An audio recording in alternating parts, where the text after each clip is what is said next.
a guide you to download YouTube videos on phone. So let's hop into YouTube first. And from there, now you could see in the over the top of YouTube button, in the beside you could see the premium for me. Let's see if you're not on your premium and you can't download some of the videos of the YouTube because they are on the YouTube premium. So if you're on the YouTube premium, you could download the every video of the YouTube that you could see.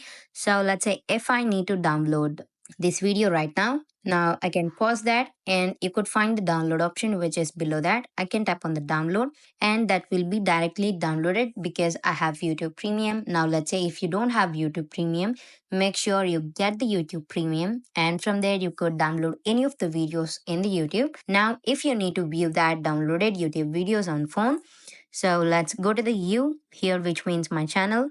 That you need to scroll down to find the downloads from here below the playlist. So let's tap over there and here you could check I have downloaded just now a video and this is which is what, and this is how you download YouTube videos on phone. Thank you.